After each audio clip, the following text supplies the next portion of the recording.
நண்பர்களுக்கு வணக்கம். எல்லாரும் எப்படி இருக்கீங்க? இன்னைக்கு சர்க்கரை வியாதி இருக்கிறவங்களுக்கான ஒரு இரவு உணவு தான் நம்ம பார்க்க போகிறோம். இது வந்து 2 இட்லி, தேங்காய் சட்னி, அப்புறம் வந்து 1 முட்டை, கொஞ்சம் சலாடு.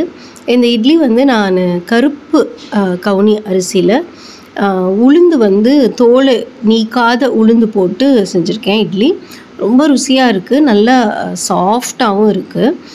அப்புறம் வந்து சலாட் பண்ணியிருக்கேன். இதில் வந்து 3 கலர் கேப்சிகம், க்ரீனு, ரெட்டு, அப்புறம் எல்லோ கலரு, அதோட கொஞ்சமாக வெள்ளரிக்காய், கொஞ்சமாக வெங்காயம், கொஞ்சம் தக்காளி, கொஞ்சமாக உப்பு மட்டும் லைட்டாக மட்டும் உப்பு போட்டிருக்கேன். 2 கைப்பிடி வேர்க்கடலை, நல்லா வறுத்த வேர்க்கடலை போட்டு நல்லா மிக்ஸ் பண்ணியிருக்கேன். நார்மலாக நம்ம எப்பயும் வச்சுக்கிற ஒரு தேங்காய் சட்னி தான். அதையும் கொஞ்சம் ஒரு ஹெல்த்தியான ஒரு ஆப்ஷன் தேடிட்டுருக்கேன். பிடிச்சிருந்தா லைக் பண்ணுங்கள், ஷேர் பண்ணுங்கள். தேங்க்யூ. God bless you.